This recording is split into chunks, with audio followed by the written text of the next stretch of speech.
One man, Stephen Paddock, unleashed gunfire from a Las Vegas hotel window, killing 60 people and injuring more than 500 in the deadliest mass shooting in modern U.S. history. On a warm October night in Las Vegas, thousands gathered to sing and dance under the desert sky. Within minutes, joy turned to terror as gunfire poured from above, leaving behind the deadliest mass shooting in modern U.S. history. This is the story of Route 91. On the night of October 1, 2017, the Las Vegas Strip was alive with its usual glow. Tourists filled sidewalks, neon lights pulsed, and the hum of casinos rolled through the desert city. That weekend, thousands of country music fans had gathered for the Route 91 Harvest Festival, a 3-day outdoor concert set across from the Mandalay Bay Hotel and Casino. It was meant to be a night of music and celebration.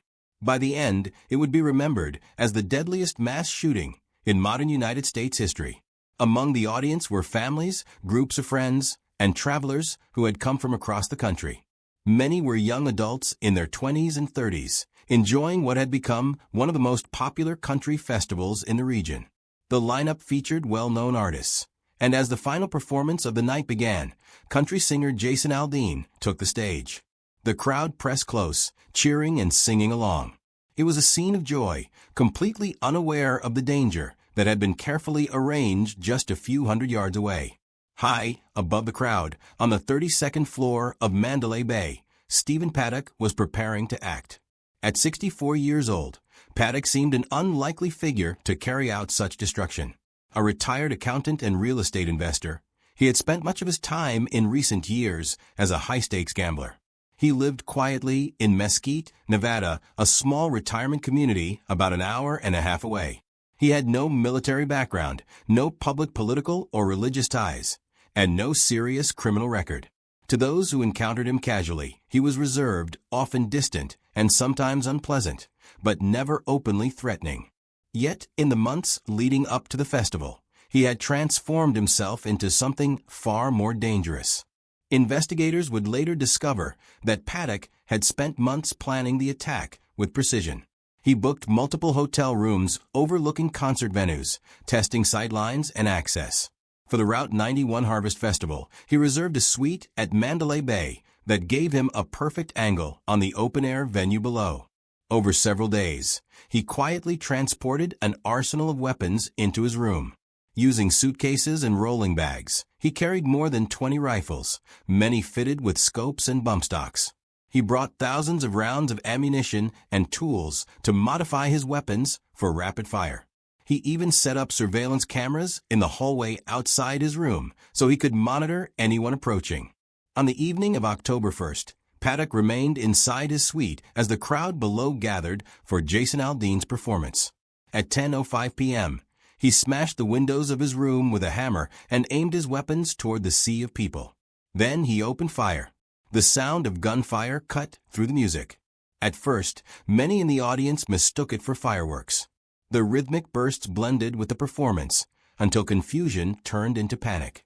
People began to fall, screaming, as the crowd realized they were under attack. Bullets rained down, striking fans, security staff, and vendors across the concert grounds. The stage went dark as Aldean and his band rushed off for safety. The scene below quickly collapsed into chaos. Thousands of people tried to flee in every direction. Some dove to the ground, pressing against the dirt for cover. Others shielded friends and loved ones with their bodies. In the crush of the crowd, many were trampled or injured trying to escape. The gunfire was relentless, lasting several minutes in long bursts that felt endless to those caught below. Victims came from all walks of life. Sonny Melton, a 29-year-old nurse from Tennessee, was killed while protecting his wife, Heather. Hannah Ehlers, 34, a mother of 3 from California, lost her life while enjoying the festival with friends. Christopher Roybal, a 28-year-old Navy veteran from Colorado, who had survived combat, was killed in the shooting. Among the dead were teachers, off-duty police officers, and countless ordinary fans who had come simply to enjoy music. By the end, 60 people would die from their injuries, and more than 800 would be hurt. As gunfire continued, emergency calls flooded police dispatch. Officers on the ground at the festival worked quickly to guide people to safety while trying to locate the shooter. The initial confusion made it hard to know where the attack was coming from. Some reports suggested multiple shooters. But soon, officers traced the sound to Mandalay Bay. Inside the hotel, a security guard named Jesus Campos approached the 32nd floor after noticing that a door had been barricaded and an alarm had gone off. As he neared Paddock's suite, he was shot in the leg through the door. Wounded, Campos radioed for help. His encounter confirmed the exact location of the shooter and provided crucial information to police teams racing to respond. Back at the concert grounds, civilians became first responders. Strangers carried the wounded on improvised stretchers made of police barricades and metal stands. Pickup trucks ferried the injured to hospitals as paramedics rushed to the scene. Despite the terror, acts of bravery were everywhere.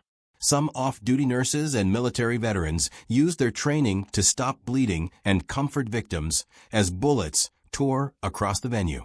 At 10:15 p.m., after 10 minutes of firing, Paddock stopped. Silence replaced the gunfire, leaving behind a field of devastation. Survivors began to move cautiously, unsure if the threat had ended. Police secured the area, while SWAT teams prepared to breach the suspect's room. For more than an hour, officers surrounded the 32nd floor of Mandalay Bay, evacuating nearby rooms and carefully planning their entry. At 11:20 p.m., using explosives to break through the barricaded door, SWAT officers stormed the suite. Inside, they found Paddock already dead from a self-inflicted gunshot wound. Around him were 23 rifles, high-capacity magazines, and thousands of rounds of ammunition. The surveillance cameras he had set up outside were still recording. The attack was over, but the scale of the tragedy was only beginning to be understood. Hospitals across Las Vegas filled with victims. Families searched desperately for loved ones. The Strip, usually alive with noise and light, fell into a stunned quiet. In just 10 minutes, a man who had shown no outward signs of what he intended had carried out an assault of unimaginable scale. In the hours after the shooting stopped, Las Vegas was in shock. The Strip, normally filled with tourists, gamblers, and music, was flooded with ambulances, flashing police lights, and desperate families searching for answers. Hospitals across the city declared mass casualty situations as streams of victims arrived. Sunrise Hospital, University Medical Center, and others filled with patients suffering from gunshot wounds and injuries caused during the stampede to escape. Doctors and nurses worked through the night, performing back-to-back surgeries, while volunteers lined up outside to donate blood. The scale of the violence quickly became clear. Dozens were confirmed dead within the first hours, with the toll rising as some of the wounded succumbed to their injuries. Hundreds were hurt, many critically. Survivors recounted the horror of lying flat on the ground as bullets whizzed overhead, or of running through chaos, not knowing where the shots were coming from. For those who lived, the trauma was seared into memory. Families who had come for a weekend of music now found themselves in hospital waiting rooms, clinging to hope. Law enforcement immediately turned its focus to understanding how the attack had been carried out. The suspect, Stephen Paddock, was dead, but the mystery surrounding him had just begun. Police searched his suite at Mandalay Bay in detail. Inside, they cataloged the weapons, 23 firearms, including AR-15 style rifles and other semi-automatic weapons.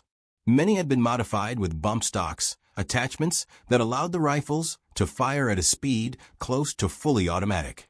Thousands of rounds of ammunition were found in the room, along with additional magazines preloaded for use. On a small table sat cameras that Paddock had set up in the hallway and inside the room, likely to monitor his surroundings as he carried out the attack. The discovery suggested planning far beyond a spontaneous act. Investigators wanted to know how a man in his 60s, with no obvious criminal past, had amassed such a collection of weapons and prepared such a devastating assault. In his car parked at the hotel, police found more ammunition and explosives, raising fears that he might have intended even broader destruction. At his home in Mesquite, Nevada, authorities uncovered additional firearms and a large supply of bullets. The search for answers extended to Paddock's personal life. Born in 1953 in Clinton, Iowa, he had grown up with a difficult family history.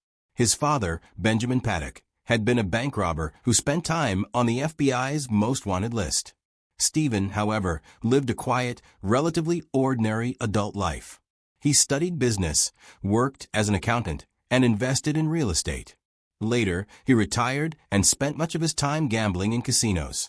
To those who knew him casually, he was distant and private, but not violent. He had no history of mental illness on record, no strong political affiliations, and no known ties to extremist groups. Investigators interviewed neighbors, family members, and Paddock's longtime girlfriend, Mary Lou Danley. Danley, who was in the Philippines at the time of the shooting, returned to the United States to speak with the FBI.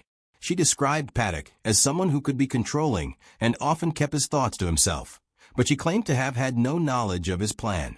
Authorities cleared her of involvement, but pressed her for any details that might explain his actions. None emerged. At the same time, the public began to learn the stories of the victims. Each name represented a life cut short. Teachers, nurses, veterans, students, mothers, fathers, and friends. Communities across the country held vigils as the faces of the dead appeared in the news. Survivors spoke of strangers who had shielded them, of off-duty officers who ran toward danger, and of the bravery shown in the middle of terror. The tragedy drew national attention, with leaders offering condolences and promises to support those affected. While grief spread, investigators pressed on. The Federal Bureau of Investigation launched a large-scale review of Paddock's finances, travel, and communications. They analyzed his bank records, emails, and online activity. They looked for signs of radicalization, financial stress, or personal grievances. The hope was to uncover a motive, a clue to explain why he had carried out such an attack. Yet every path seemed to come up empty. Paddock had no criminal background that matched the scale of what he had done. He had no record of violent behavior. He had money in the bank, had recently gambled large sums, and paid his bills on time. He left behind no suicide note or video manifesto. The lack of answers fueled speculation. Some wondered if he had suffered from an undiagnosed medical or psychological condition. An autopsy revealed no clear signs of brain disease, though his body was studied for neurological issues. Others thought perhaps he was motivated by a desire for notoriety, though he had never sought attention before. With every possibility ruled out, the sense of confusion only grew deeper. As investigators worked, the city of Las Vegas came together in mourning. Memorials were built for the victims, and the Vegas Strong slogan spread as a symbol of unity and resilience. Blood drives broke records, and counseling services were offered for survivors and first responders. The attack left scars not just on those who were injured, but also on the thousands who had fled the concert grounds and lived with the memory of that night. Law enforcement also turned attention to the weapons themselves. The use of bump stocks in the attack drew particular concern.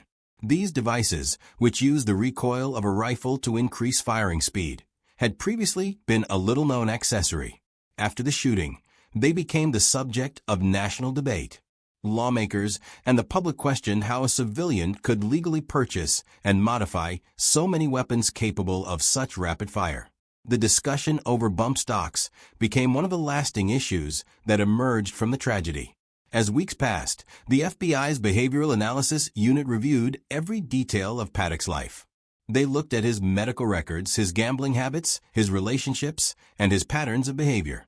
The goal was to build a profile to answer the central question: why? Despite extensive work, no clear motive emerged. Unlike other mass shooters who often leave behind writings, statements, or digital trails, Paddock left silence. He acted alone, prepared in secrecy, and died without explanation. By the end of the year, the investigation had spanned multiple states, interviewed hundreds of people, and reviewed thousands of pieces of evidence. Yet the portrait of Stephen Paddock remained incomplete. He was wealthy enough not to face financial ruin, healthy enough to move freely, and seemingly without ideological obsession. The absence of motive was itself haunting. Survivors, families, and the public wanted closure, but none came. For Las Vegas, the healing process was slow. Concert venues and hotels increased security measures. The site of the Route 91 Harvest Festival became a place of remembrance. Survivors formed support groups, and many began speaking publicly about their experiences, determined to honor those who had died. The weight of the tragedy was felt far beyond Nevada, sparking conversations nationwide about gun violence and public safety. Yet as the first year closed, one fact remained. The deadliest mass shooting in modern American history had left no clear reason. That silence from the shooter was perhaps the most unsettling part of all. The investigation would continue, but the mystery of Stephen Paddock's actions only deepened with time. In the months after the Route 91 Harvest Festival shooting, the search for understanding continued. The investigation had mapped Stephen Paddock's movements, gathered his weapons, and reviewed his finances.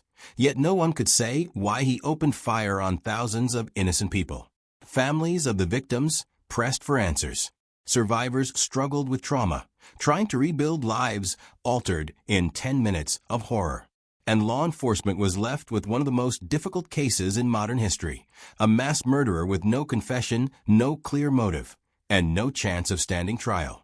With Paddock dead, there would never be a courtroom conviction or sentencing in the traditional sense. The justice system could not prosecute him. Instead, the responsibility fell on investigators, policymakers, and the community to piece together what could be understood. The FBI's Behavioral Analysis Unit released its final report in 2019, confirming what many already feared. They found no single or clear motivating factor. Paddock had acted alone, had carefully prepared, and had left no explanation behind. Their conclusion was that he had been driven by a complex mix of factors that could not be fully identified. It was, in effect, a crime without a motive. That absence of motive left survivors and families with a unique kind of pain. In many cases, tragedies are framed by understanding, an ideology, a grievance, a mental illness, or a personal vendetta.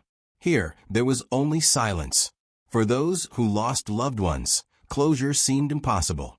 Mothers and fathers buried children, spouses buried partners, and children grew up without parents. Each funeral carried the weight of a senseless act that no court could ever resolve. In the absence of a legal trial, focus turned to accountability in other forms. Mandalay Bay's parent company, MGM Resorts International, faced lawsuits from victims and families. The argument was that hotel security and event organizers had not done enough to prevent the attack or protect concertgoers. In 2020, MGM reached a settlement of up to $800 million to compensate survivors and families of those killed. It became one of the largest legal settlements of its kind, not a conviction in the criminal sense, but a recognition of responsibility through the civil system. For many survivors, the settlement brought some financial relief, but no emotional closure. Money could not erase the memory of running for their lives, of hearing the endless crack of gunfire, or of holding a friend or stranger as they bled. Trauma lingered in invisible ways.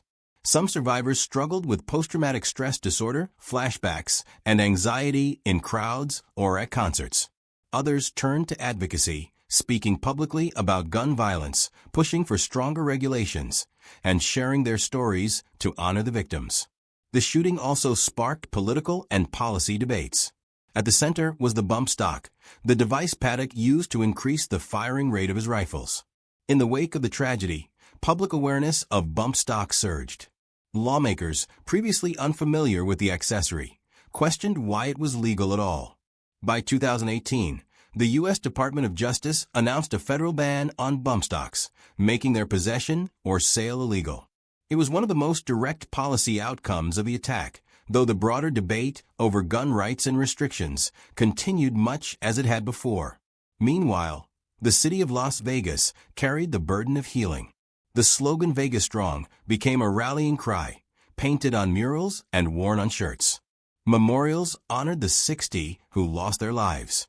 One of the most significant projects was the development of the Las Vegas Community Healing Garden, a space created by volunteers and community members to honor victims with trees, flowers, and engraved stones. It became a place of reflection and remembrance, where families and survivors could gather and find some measure of peace. First responders also carried the weight of that night. Many police officers, paramedics, and hospital staff spoke about the toll it took on them. Some had run toward the gunfire not knowing what they would face. Others had spent hours in operating rooms, trying to save lives. The sheer number of victims tested every part of the city's emergency system. In the years that followed, training and preparedness exercises were expanded nationwide, with lessons drawn directly from Las Vegas about how to handle large-scale attacks. As anniversaries passed, the memories did not fade. Candlelight vigils were held each year on October 1st, with survivors, families, and community members gathering to remember. Names were read aloud, photographs displayed, and stories shared. These acts of remembrance became a way to honor lives taken and to remind the world of what had happened. Yet even as remembrance grew, the central mystery remained. Why did Stephen Paddock do it? The FBI's final word was unsatisfying for many, but it reflected the evidence. Paddock was described as someone who may have sought a sense of control or significance in his final act, someone who had grown increasingly isolated and fixated on gambling and weapons. But no document, no statement, no final words explained it. His death by suicide erased the possibility of hearing from him directly. In a way, the silence was his last act of control, leaving behind only questions. For families, the absence of a confession or conviction meant their story ended differently than most true crime cases. There was no trial to watch, no jury to deliver a verdict, no sentencing to mark a final chapter. Instead, their justice was in memory, in telling the world who their loved ones were. Many families worked to keep the victims' names alive. Scholarships were created in their honor, charities were established, and survivors told stories of the kindness and bravery shown that night. The Route 91 Harvest Festival mass shooting became more than a crime story. It became a national tragedy. It revealed how quickly joy can turn to devastation, how ordinary people can show extraordinary courage, and how communities can come together after the worst of circumstances. At the same time, it revealed the limits of understanding. Not every act of violence comes with answers. Some leave behind only grief and the challenge of rebuilding. The story of Las Vegas in October 2017 closes without the traditional resolution of confession, conviction, and sentencing. Stephen Paddock ended his life before law enforcement could confront him. The justice system never held him accountable. Instead, accountability came through investigation, through civil settlement, and through the resilience of survivors who chose to speak, remember, and honor. The theme of this case is tragedy without reason. It stands as a reminder that sometimes evil is carried out not with explanation, but with silence. For the victims, their families, and the city of Las Vegas, the memory will always carry the weight of that unanswered question. The turning point came when the gunfire stopped and Paddock lay dead in his hotel room. From that moment on, the focus shifted from stopping the violence to living with its aftermath. In the end, what remains is not Stephen Paddock's name or his weapons, but the lives of those who were lost and the resilience of those who survived. The Route 91 Harvest Festival shooting is remembered as a tragedy of immense scale, but also as a story of courage, unity, and the determination to find light in the darkest of nights. On a quiet spring night in Nova Scotia, sirens pierced the dark as homes burned and gunfire echoed through rural roads. A trusted symbol of safety, a police car, had become the disguise of death. Within hours, 22 innocent lives were stolen, marking Canada's deadliest mass shooting. In April 2020, the quiet rural communities of Nova Scotia became the scene of the deadliest mass shooting in Canadian history. The events unfolded over a 13-hour period and left 22 people dead. At the center of it was Gabriel Wertman, a 51-year-old denturist, who disguised himself as a police officer and moved across towns in a replica RCMP vehicle. What started with a domestic assault spiraled into widespread tragedy, shocking a province known for its calm and close-knit towns. To understand this story, we need to begin with who Wertman was, how the evening began, and how the violence spread from one small community to another. Gabriel Wertman was not unknown in Portapique, a rural hamlet along the Bay of Fundy. He operated a denture clinic in Dartmouth, where patients described him as professional but sometimes volatile. To neighbors, he was a man with wealth, properties, and a controlling nature. He collected firearms and owned multiple real estate holdings. Many also knew of his fascination with law enforcement. Wertman had collected police memorabilia, uniforms, and even went as far as reconstructing a decommissioned RCMP vehicle, turning it into a near-perfect replica. This obsession would become central to the events that unfolded on April 18, 2020. That evening began with a domestic assault inside Wertman's home. His long-term partner, Lisa Banfield, then in her 50s, became the first victim of his violence.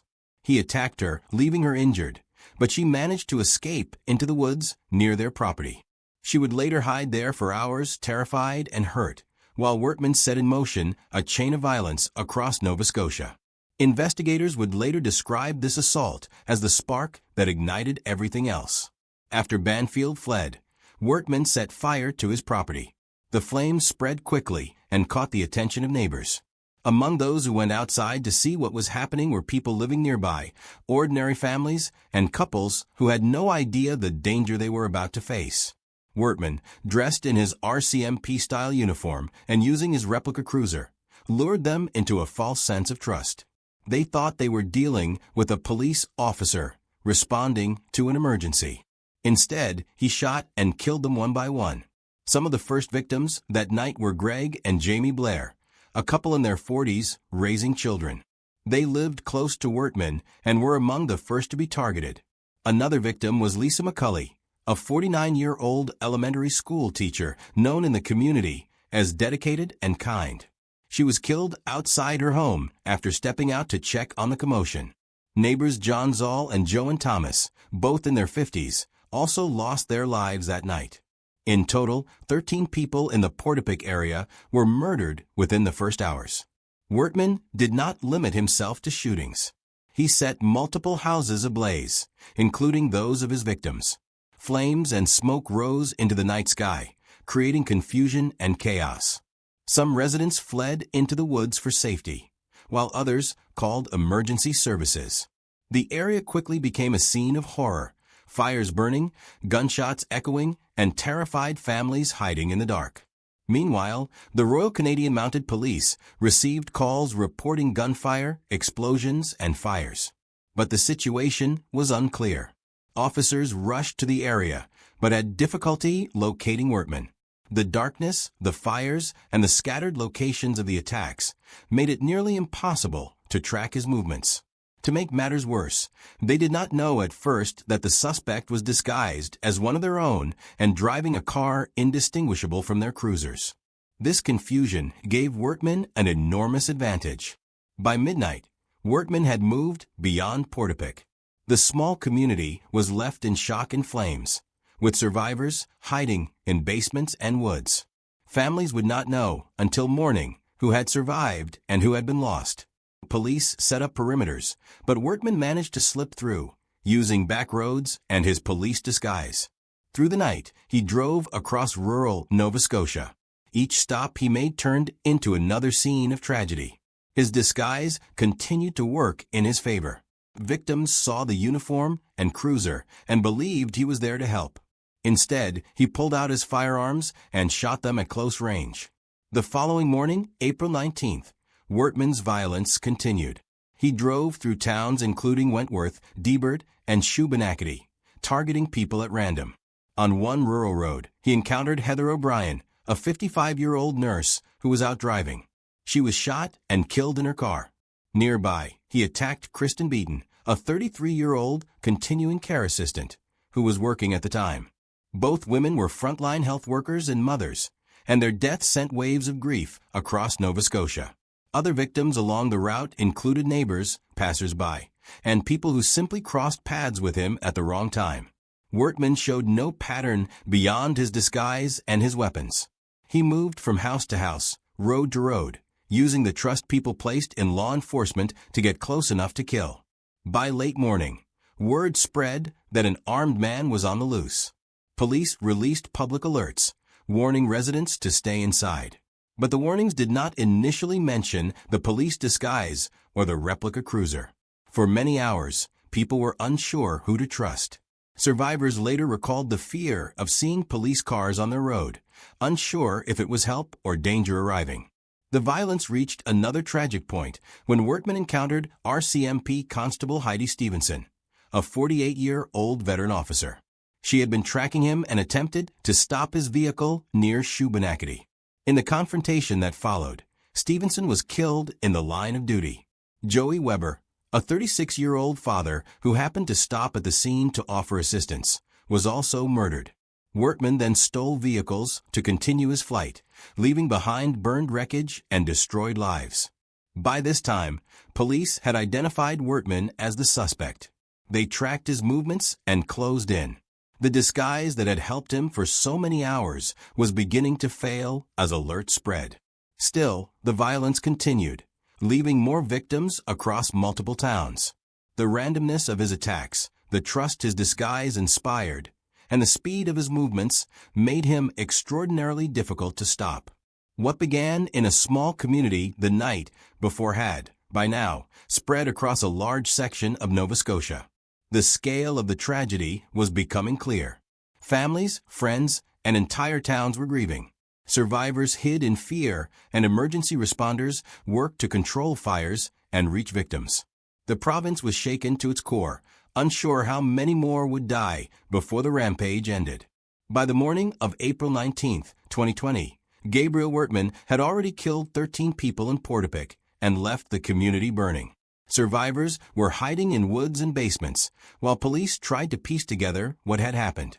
The manhunt widened, but Wortman's police disguise and replica RCMP cruiser allowed him to move with ease across rural Nova Scotia.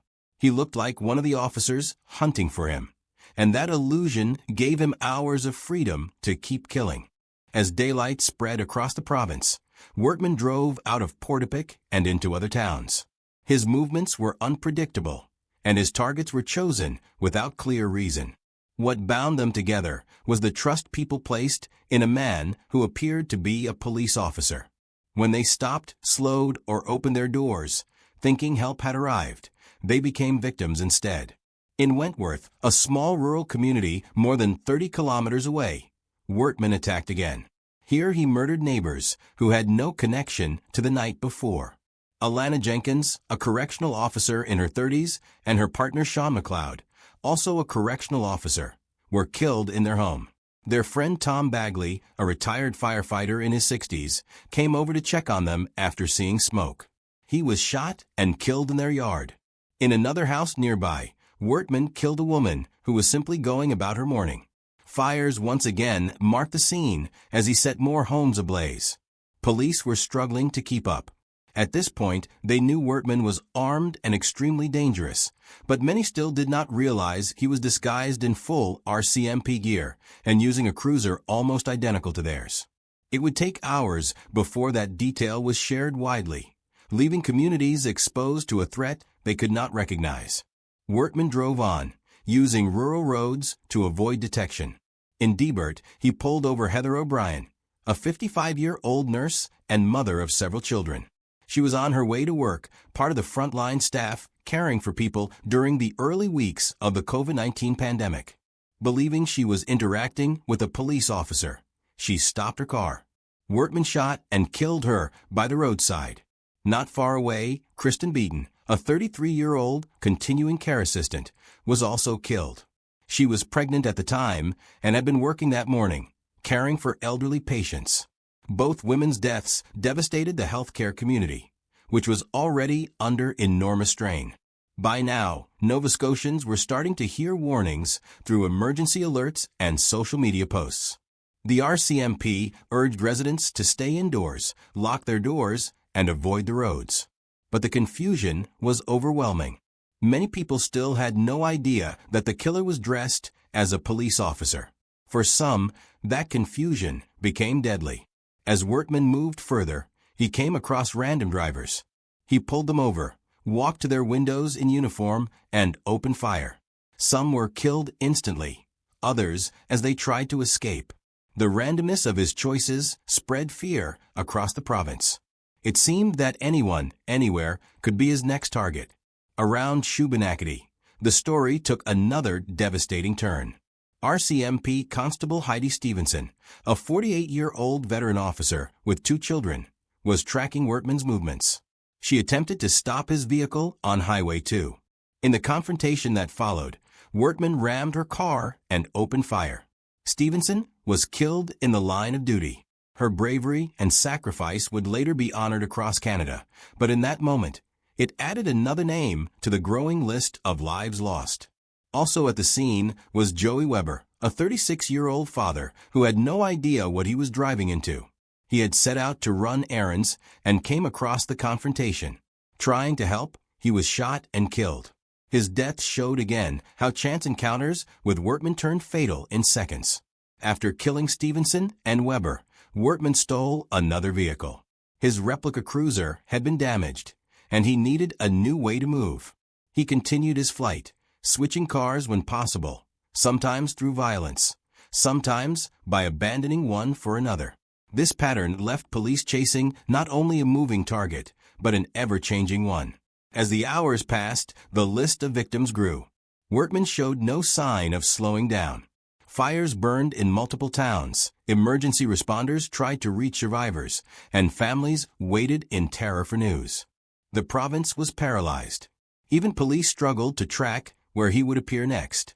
The randomness of his choices, the constant change of location, and the police disguise made this rampage unlike anything Canada had ever faced. For survivors, the fear was overwhelming. Some people locked themselves in basements, others stayed hidden in woods or fields. Emergency dispatch lines were overwhelmed with calls from people reporting smoke, gunfire, or suspicious vehicles. Many calls could not even be confirmed, because responders did not know whether the police car at a scene was real or part of Wortman's ruse. What stood out most in this phase of the rampage was the sheer variety of people targeted. Families at home, healthcare workers on the road, a retired firefighter trying to help neighbors, an RCMP officer doing her duty, and an ordinary father running errands. There was no clear motive beyond violence itself. Investigators would later point back to the domestic assault as the starting point, but beyond that, the killings were scattered, unpredictable, and fueled by rage and opportunity. By late morning, police had narrowed in on Wortman's movements. They warned that he might be driving different vehicles, but the replica cruiser still gave him an edge until it was abandoned. Officers across Nova Scotia were on alert. Communities locked down as much as possible. Yet the killings continued. In all, the second phase of the rampage stretched over several towns and added nearly a dozen more victims. Each community was left grieving its own losses. Wentworth mourned Jenkins, McLeod, and Bagley. Debert mourned O'Brien and Beaton. Shubenacadie mourned Stevenson and Weber. And scattered across rural roads were more victims, whose names became part of the tragic list. The scale of the violence stunned even experienced investigators. Canada had seen shootings before, but never one that stretched over 13 hours and so many kilometers, crossing from town to town like a moving shadow. Each stop seemed designed to cause more devastation, and each victim represented a life cut short in ordinary, everyday moments. By now, word of the tragedy had spread nationwide. Canadians watched in shock as news updates trickled out, though many details remained unclear. Families waited by phones, hoping for calls that never came. The province held its breath, wondering when or if the rampage would end. By the late morning of April 19, 2020, Gabriel Wortman's rampage had stretched across more than a dozen communities in Nova Scotia. The night before in Portapique, he had killed neighbors and friends, set homes on fire, and left survivors hiding in fear. Through the morning, he extended his violence into Wentworth, Debert, and Shubenacadie, taking the lives of correctional officers, healthcare workers, a retired firefighter, a veteran RCMP constable, and ordinary people going about their day. He had already murdered 21 individuals. Fires smoldered, roads were littered with wreckage, and a province was paralyzed by fear. Now, as police finally closed in, the final chapter of his rampage began. After killing Constable Heidi Stevenson and taking the life of bystander Joey Weber, Wortman abandoned his replica RCMP cruiser and stole other vehicles to keep moving. His disguise had fooled countless people for hours, but by this point the deception was breaking down. Police alerts were spreading, and residents were beginning to realize that the man in uniform might not be a real officer. Even so, Wortman pressed on. He changed cars more than once, leaving officers struggling to track him. On his way through rural roads, Wortman killed another victim, a woman whose car he wanted. He forced her out and murdered her before stealing the vehicle. The randomness of his choices continued to shock investigators. He did not follow a clear pattern. He killed to continue his escape, to maintain momentum, and sometimes simply because someone was in his way. The RCMP now knew who he was and had spread his name across the province. Roadblocks were being set up, officers were stationed at key locations, and every available unit was focused on the manhunt. But Wortman was still moving. His ability to blend in was gone, but his determination to stay ahead of police kept him dangerous. Around noon, Wortman drove into Enfield, near a gas station along a major highway. He was driving another stolen vehicle by this time, no longer in his police disguise. The man who had begun the night before dressed as an RCMP officer, with all the power of authority and deception, now looked like an ordinary man on the run. But he was still armed and still lethal. It was at the Enfield Big Stop gas station where his rampage finally came to an end. RCMP officers had tracked him there. As Wortman tried to refuel, he was confronted. In the encounter that followed, police opened fire and killed him. After 13 hours of terror, the deadliest mass shooting in Canadian history was over. In total, 22 people lost their lives, ranging in age from their early 30s to late 60s. They were parents, children's caregivers, community leaders, health workers, and first responders. Some were targeted because they lived near him. Others were chosen at random, caught on the roads he traveled. All of them were innocent people whose lives ended without warning. The province of Nova Scotia, with its small, close-knit towns, was left in mourning. The aftermath was immediate and overwhelming. Families waited for confirmation of their loved ones' deaths. Some had sheltered in woods or basements and only emerged to discover their friends and neighbors gone. Entire communities faced grief together, knowing they had lost multiple members in one night. The weight of the tragedy spread across Canada, where people lit candles, held vigils, and expressed disbelief that such violence had reached their country in this way. As the nation grieved, questions began to surface. How had Wortman managed to move freely for so many hours? Why had the warnings not included clear information about his police disguise and replica cruiser until so late? Survivors recalled seeing police vehicles and not knowing whether to trust them. This failure to inform the public quickly became one of the central criticisms of the police response. Investigators began piecing together Wortman's life and motives. He had no criminal record, but he had a documented history of controlling and violent behavior, particularly in his relationship with Lisa Banfield. The domestic assault on her that night was the first step in the chain of violence. Banfield later described escaping into the woods as her partner armed himself, set fires, and began shooting. Police concluded that the assault was the spark that set the rampage in motion. Beyond that, however, an overarching motive remained unclear. Wortman's obsession with law enforcement, his stockpile of firearms, and his volatile personality gave some clues, but none explained the scale of the violence. The inquiry that followed uncovered more disturbing details. Wortman's weapons were illegally obtained, some smuggled across the border from the United States.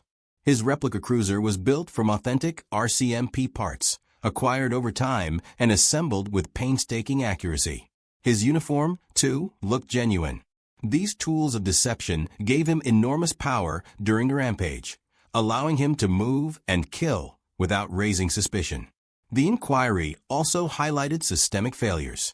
Communication between police units was slow, leaving officers unaware of the disguise for hours.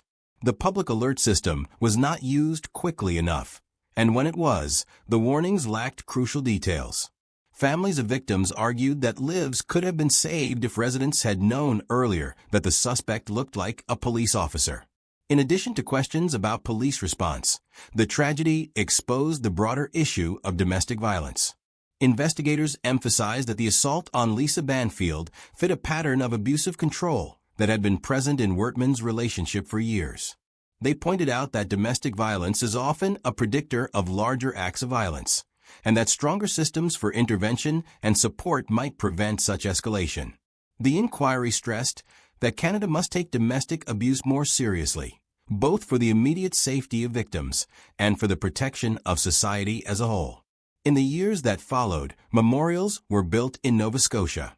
The names of the 22 victims were read at vigils, their faces shown in photographs, their stories told again and again so they would not be forgotten. Among them were teachers like Lisa McCulley, healthcare workers like Heather O'Brien and Kristen Beaton, correctional officers like Jenkins and McLeod, neighbors like the Blairs, and RCMP Constable Heidi Stevenson, who died in service. Their lives became symbols of both the cruelty of the attack and the resilience of the communities left behind. For Lisa Banfield, survival meant reliving the beginning of the rampage in testimony and interviews. Her story was crucial in showing how the attack began and why it unfolded the way it did. But she also faced blame and scrutiny, accused by some of complicity. Ultimately, investigators concluded she was another victim, one who had endured years of control and abuse. The legal process did not end with Wertman's death. Since he was killed at the gas station, there was no trial, no confession, conviction, or sentencing to bring formal closure. Instead, closure had to come through the inquiry, through reforms, and through the voices of the survivors and families of the victims. The inquiry delivered its findings years later, calling for better police communication, faster emergency alerts, stricter gun laws, and stronger protections against domestic violence. The Nova Scotia mass shooting remains a turning point in Canadian history.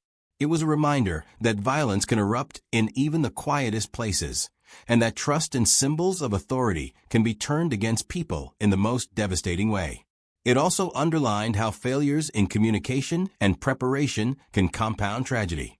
The case continues to influence discussions about public safety, emergency response, and the importance of addressing domestic abuse before it escalates.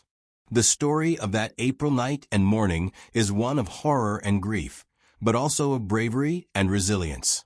Neighbors who tried to help, like Tom Bagley and Joey Weber, lost their lives in acts of compassion. Constable Heidi Stevenson died confronting the killer directly. Families who survived carried one another through loss. And Nova Scotians, faced with unimaginable tragedy, found ways to mourn together. The rampage ended at a gas station in Enfield, but its impact did not. For the families of the 22 victims, for the province of Nova Scotia, and for Canada as a whole, the wounds remain deep. The lessons drawn from it continue to shape policies and conversations. And the names of the victims continue to be spoken, so they will not be lost to history. In June 2010, the peace of Cumbria's villages was shattered when taxi driver Derek Bird unleashed a shooting spree that left 12 dead and 11 wounded. What began as personal grudges spiraled into one of Britain's darkest days, a rampage that turned quiet countryside roads into scenes of terror. Cumbria, in the northwest of England, is known for its quiet villages, green hills, and the Lake District's rolling beauty.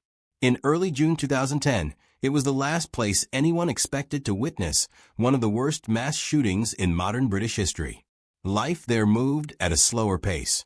Farmers tended to their land, tourists walked the fells, and small towns like Whitehaven, Egremont, and Seascale went about their daily routines with little disturbance. But on the morning of June 2nd, that calm was shattered by the actions of one man. His name was Derek Bird. Bird was a 52-year-old taxi driver from Whitehaven. To most people who knew him, he appeared ordinary. He lived alone, had worked in the same trade for years, and often spent his free time fishing. Friends described him as quiet and friendly, though sometimes moody. Like many men of his age, he carried his share of struggles, but no one imagined he was capable of what he would do. Beneath the surface, Bird carried deep grievances, and on that morning, those feelings of resentment exploded into violence. His story begins not with the crimes themselves, but with the tensions building in the years and months beforehand. Bird had a twin brother, David. The two had grown up together and shared close ties through their family. But their relationship was strained. Disputes over money and property divided them. The Bird family had left behind assets, including land and finances, and Derek believed his brother was working against him. He was convinced David had teamed up with their solicitor, a respected man named Kevin Commons, to cheat him out of his rightful share. The truth of these disputes would never be fully settled, but to Derek, they were real and consuming. His troubles didn't end there. Bird was also uneasy about his work. As a taxi driver in Whitehaven, he was part of a small community of drivers competing for fares. Rivalries were common, and Derek often felt sidelined. Other drivers teased him, sometimes harshly, and he became increasingly paranoid. Reports later revealed that he believed his colleagues were laughing at him, gossiping about him, and pushing him out of the trade. These feelings of humiliation cut deep. By the spring of 2010, Derek Bird was a man under pressure, balancing anger, jealousy, and fear of losing everything. On the evening before the shootings, Bird showed signs of distress. Friends recalled that he seemed troubled, although no one could have predicted the storm about to break. He spent the night preparing. Inside his home, he kept 2 firearms, a double-barreled shotgun and a .22 caliber rifle fitted with a scope. Both were legally owned, as he was a licensed gun holder. In the United Kingdom, gun laws are strict, but Bird had complied with the requirements. He cleaned and checked his weapons. Then, in the early hours of June 2nd, he placed them in his car. It was the beginning of a plan that would claim 12 lives and wound 11 others. The morning began quietly. Bird left his home in his silver Citroen Picasso taxi. To an observer, it may have seemed like he was setting out for a regular day's work. But instead of heading for fares, he drove to his brother David's home in Lamplugh, a small village in the countryside. It was just after 10 a.m. when Bird confronted his twin.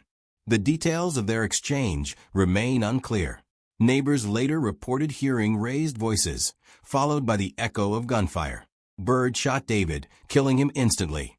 For Derek, this was personal. It was not just the death of a brother, but the culmination of years of bitterness. From Lamplugh, Bird drove to Freisington, where solicitor Kevin Commons lived. Commons was well known in the area, a 60-year-old, respected professional with a reputation for fairness. He had no idea he was about to be targeted. As he left his house, Bird approached and shot him in the driveway. Commons collapsed and died at the scene. With this killing, Bird had eliminated 2 of the people he believed had wronged him most. But instead of stopping there, he continued his path of destruction. By mid-morning, Bird drove into Whitehaven. It was a place he knew well, the town where he lived and worked. Here, he sought out fellow taxi drivers. At the rank near Duke Street, he found several colleagues. Among them was Darren Ricasol, in his 40s, a driver with whom Bird had a tense relationship. Bird raised his rifle and fired, killing Ricasol on the spot. Panic spread through the taxi rank as other drivers and bystanders scattered. Some were injured as Bird fired additional shots before speeding away. Witnesses described scenes of chaos, with people diving for cover and shouting in disbelief. The town center, usually calm at that time of day, was suddenly filled with terror. At this point, Bird's killing shifted. His first 3 victims, his brother, his solicitor, and a rival driver, were people tied directly to his personal grievances. But once he left Whitehaven, his attacks grew more indiscriminate. Driving along rural roads towards small villages, he began shooting at strangers. In Egremont, he targeted pedestrians, firing at random and killing a woman named Susan Hughes, a 57-year-old carer walking home. Others in the town were wounded as he passed through, firing from his car. Bird then moved toward Seascale, a quiet coastal village, where more victims fell. Among them was Michael Pike, a retired man in his 60s who was cycling along the road. He had no connection to Bird. His death, like several others that morning, was the result of pure chance. As Bird drove through these villages, police began receiving frantic calls. Reports flooded in: a man with a gun, shootings in multiple towns, people injured and dying. Emergency services rushed to the scenes, but Bird kept moving. His rampage stretched over 45 miles, covering countryside lanes, village streets, and coastal roads. Residents locked their doors, schools closed, and people hid inside shops and houses. For hours, communities across Cumbria were gripped by fear. The turning point in this story was clear. Bird had started with targeted killings, rooted in long-held grudges. But as he moved from town to town, he turned his rage on anyone who crossed his path. The attacks were no longer about settling personal scores. They became a spree of indiscriminate violence. This escalation transformed the incident from a private vendetta into a national tragedy. Ordinary people, with no link to Bird, were suddenly caught in the crossfire. By late morning, Cumbria was in chaos. Police set up roadblocks and scrambled helicopters, trying to track Bird's movements. Armed units were deployed, but the rural nature of the area made it difficult to contain him quickly. Bird, meanwhile, continued driving, his weapons by his side, leaving devastation in his wake. Victims included motorists stopped at traffic lights, walkers on pavements, and couples in their gardens. Each shot was another blow to a community that had never faced such violence. As the clock passed noon, Bird's rampage was still unfolding. His car wound through narrow lanes into more remote areas of the Lake District. The manhunt intensified, and warnings spread across radio and television. People were told to stay indoors, to avoid roads, and to report any sightings. Cumbria, known for its peace and natural beauty, had become the stage for a horrifying crime spree. And at its center was one man, carrying years of anger and grievance, now unleashing it with deadly force. The morning of June 2, 2010, had already descended into chaos. Cumbria, usually so quiet, was under siege by one of its own. Derek Bird, the 52-year-old taxi driver from Whitehaven, had killed his twin brother David, his family solicitor Kevin Commons, and fellow driver Darren Recastle. From that point onward, his killings spilled into the streets, targeting not just people he knew, but anyone unlucky enough to cross his path. By now, Cumbria police were racing to respond to emergency calls pouring in from towns and villages, yet Bird stayed ahead of them, moving quickly from place to place in his silver Citroen Picasso. As Bird left Whitehaven, the pattern of his rampage changed. His initial actions had been motivated by personal grudges. But now, driving through Egremont, he shot at complete strangers. The first was Susan Hughes, a 57-year-old carer known in the community for her kindness.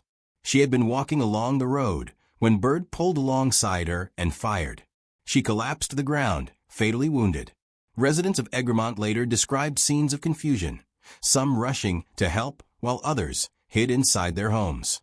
Within minutes, Bird had vanished again, leaving behind another victim and a town reeling in shock. From Egremont, Bird continued south to Seascale, a small coastal village. Here, he killed Michael Pike, a retired man in his 60s out cycling. Pike had no connection to Bird, and his murder was entirely random. Not long after, Bird shot at 64-year-old James Jackson and his wife Jennifer, also in their 60s. The couple had been in their garden when Bird drove past and opened fire. James died instantly, while Jennifer was critically injured. Neighbors rushed to their aid, but by the time help arrived, the damage was irreversible. These shootings underscored the terrifying shift in Bird's behavior. He was no longer choosing targets from his personal life. His violence was spreading indiscriminately through the community. Bird's route took him further along rural roads where he encountered drivers, cyclists, and pedestrians. Among those killed was 68-year-old Jane Robinson, who was delivering charity leaflets door to door in Seascale. She was gunned down as Bird drove past, her work for the community ending in an instant of violence. Others were targeted in their cars. Leslie Hunter, a 63-year-old from Gosforth, was shot while driving. He survived his injuries but was left with lasting trauma. Another motorist, Gary Putnam, a 31-year-old farmer and rugby league player, was killed as he carried out his daily chores near Boot. The victims ranged widely in age and background, united only by the misfortune of being in Bird's path that day. The randomness of the killings created widespread panic. Word spread quickly from town to town, carried by frantic phone calls, local radio, and national broadcasts. Residents locked their doors, parents rushed to collect their children from schools, and workers abandoned offices to find safety at home. Police urged everyone to stay indoors and avoid the roads. Despite the warnings, people could not escape the sense of fear that gripped the region. Bird seemed to be everywhere at once, appearing suddenly, firing, then disappearing again down country lanes. Meanwhile, Cumbria Constabulary faced one of the greatest challenges in its history. This was a rural force, not accustomed to large-scale firearms incidents. Officers scrambled to respond, but the geography of Cumbria worked against them. Bird was constantly on the move, traveling through villages connected by winding roads and open countryside. Armed response units were mobilized, but they were always one step behind. Helicopters were deployed to search from the air, while ground units set up roadblocks in an attempt to contain him. But Bird's familiarity with the region gave him an advantage. He knew the back roads, the shortcuts, and the isolated areas where he could disappear. By late morning, the scale of the tragedy was becoming clear. Hospitals across Cumbria were put on high alert as casualties were rushed in. Doctors and nurses worked tirelessly to treat gunshot wounds, many of them severe. Survivors described harrowing scenes: bullets shattering car windows, people falling in the streets, and terrified bystanders frozen in shock. Each new victim added to the growing list of lives lost or forever altered. Within just a few hours, Derek Bird had transformed the image of Cumbria from a peaceful tourist destination into the site of a national nightmare. Bird's psychological state during the rampage can only be guessed at. Witnesses reported seeing him with a blank expression, calm and detached as he pulled the trigger. He did not shout or display obvious rage. Instead, he seemed cold, determined, and focused on his grim task. It was as though, once he began, he could not stop. Years of resentment and paranoia had boiled over, and now they were expressed in the most violent way possible. His victims were not just individuals, but symbols of a world he believed had wronged him. The manhunt intensified as Bird drove deeper into the countryside. Police cars followed reports of his location, but each time they arrived, he had already moved on. Witnesses spotted his Citroën at various points, often moments before another attack. At one stage, he abandoned the car briefly to fire shots on foot before returning and driving away. The countryside roads became pathways of fear, each bend holding the possibility of another encounter with the gunman. For the people of Cumbria, it was as though danger could appear at any moment, without warning or reason. By midday, Derek Bird had killed or wounded more than 20 people across multiple towns and villages. The randomness of his violence left entire communities traumatized. Survivors carried lasting scars, both physical and emotional. Families were shattered by sudden loss, while friends and neighbors struggled to comprehend the scale of the disaster. What had begun with a family dispute had spiraled into a tragedy that touched countless lives. Bird's actions would leave deep marks on the region, its people, and the nation as a whole. In the aftermath of each shooting, witnesses recounted their terror. One woman described hiding behind a car as shots rang out. A driver spoke of watching helplessly as a motorist ahead of him was struck by gunfire. Parents recalled holding their children close, trying to keep them calm while the streets outside filled with panic. The shootings were not confined to one place or one group of people. They rippled outward, spreading fear across miles of countryside and affecting everyone who lived there. The challenge for police was not only to stop Bird, but also to protect communities spread across such a large area. Officers issued urgent appeals, urging people to stay off the roads. Public buildings were locked down, and businesses closed their doors. The usually open, welcoming landscape of Cumbria became a place of hiding and silence. On farms, in villages, and along the coast, people waited anxiously, listening for news of where Byrd might strike next. Through it all, Byrd showed no signs of surrender. He did not attempt to negotiate, nor did he leave behind explanations for his actions. Instead, he pressed forward, his route unpredictable, his targets chosen at random. The spree carried an air of inevitability, as though he had crossed a line from which there was no return. For the police, the priority was containment, but for Byrd, the end seemed already decided.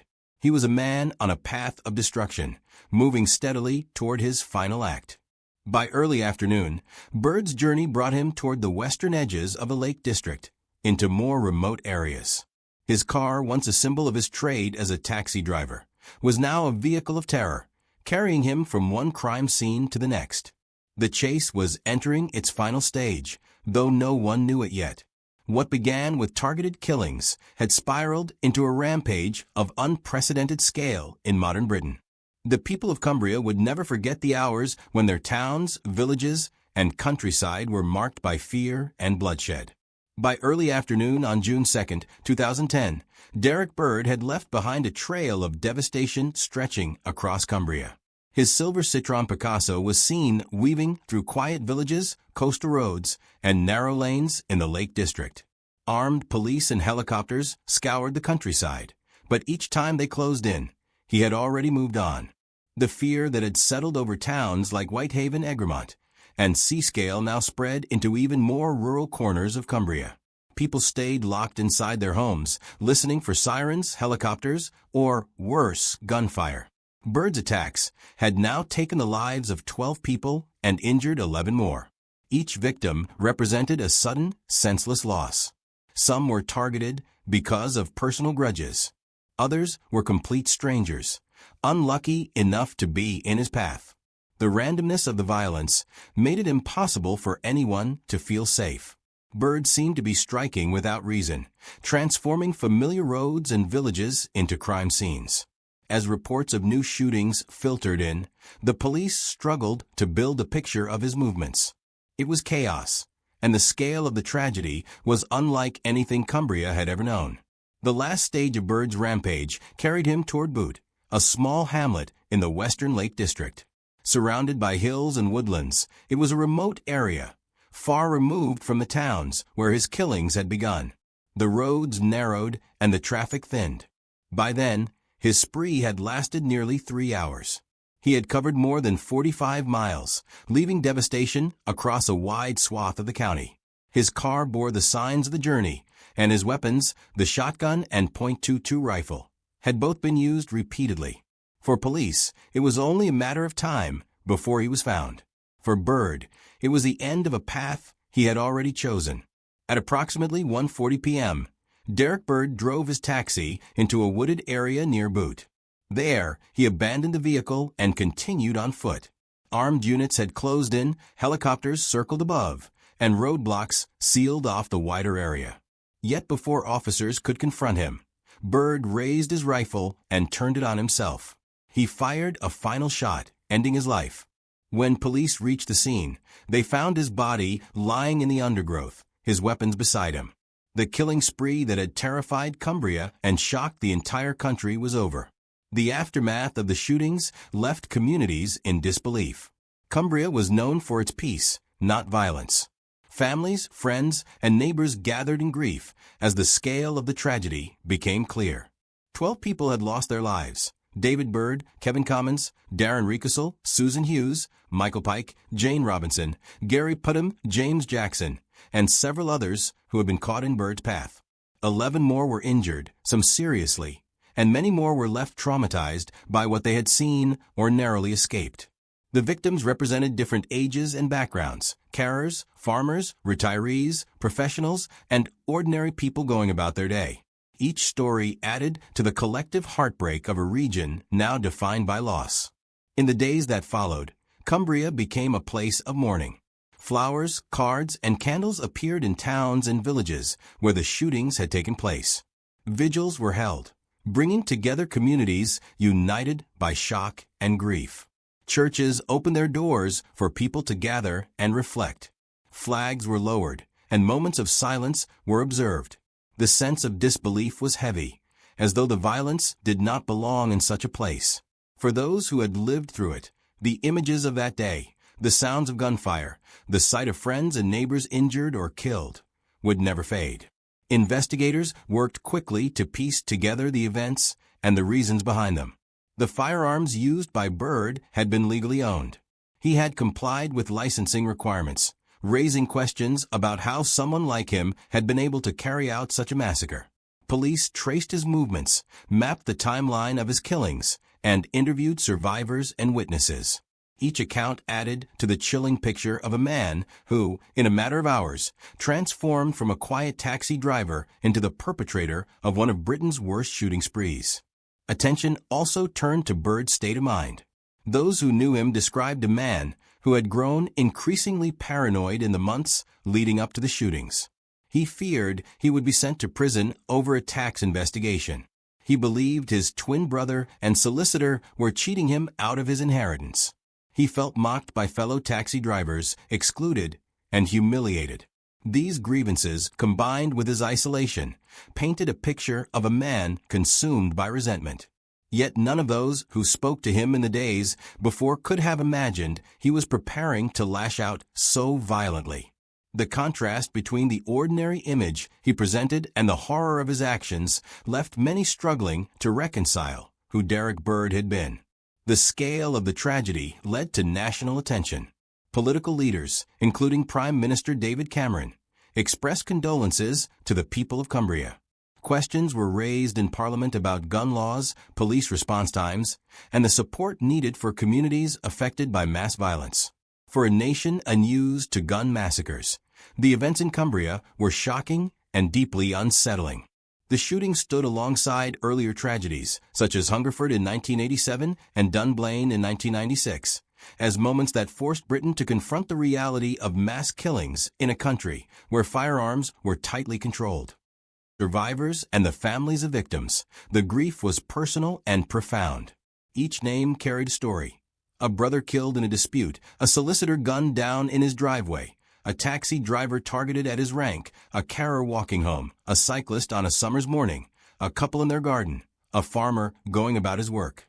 Their lives ended in minutes, leaving behind loved ones struggling to understand why. The injuries, too, were life-changing for those who survived. Scars, both physical and psychological, would remain long after the headlines faded. Inquests later revealed more about Byrd's motives and the sequence of events. Witnesses testified about what they had seen. Survivors recounted the terror of being targeted. Investigators described the path Byrd took, the weapons he used, and the devastation he left behind. There was no trial, no chance to question Byrd himself, because he had taken his own life. His death closed the door on legal proceedings, but left open questions that could never be fully answered. Why had he chosen that day? Why did he turn his anger on strangers after killing those he believed had wronged him? What could have been done to prevent it? These questions lingered in Cumbria long after the official investigations ended. The conclusion of the case brought no sense of justice, only the finality of what had happened. Byrd's death meant there would be no confession, no conviction, and no sentencing. The families of victims would never see him held accountable in a court of law. Instead, they were left to rebuild their lives in the shadow of a tragedy that had no resolution. For the people of Cumbria, the memory of June 2, 2010 would remain a wound. An ordinary day turned into a nightmare by the actions of one man. Over time, Cumbria began to heal. Memorials were held annually to honor the victims. Communities supported one another, finding strength in unity. The stories of those who had died were remembered not only for how they were lost, but for who they had been in life. Caring, hardworking, loved members of families and towns. The resilience of the region became clear as people came together to ensure the memory of the tragedy would never be forgotten, but also that it would not define them forever. The hills and lakes of Cumbria once again welcomed visitors. The quiet routines of daily life returned, but beneath the surface, the memory of that day remained. The case of the Cumbria shootings stands as a reminder of how fragile life can be and how quickly anger and resentment, left unchecked, can erupt into violence. It is a story of loss, of unanswered questions, and of a community that endured one of the darkest days in its history. For those who lived through it, June 2nd will always be remembered not just as a day of horror, but as a moment when the strength of communities and families was tested in ways they never imagined. The legacy of the tragedy lives on in the names of the victims, in the grief of their loved ones, and in the determination of Cumbria to carry forward in the face of unspeakable loss.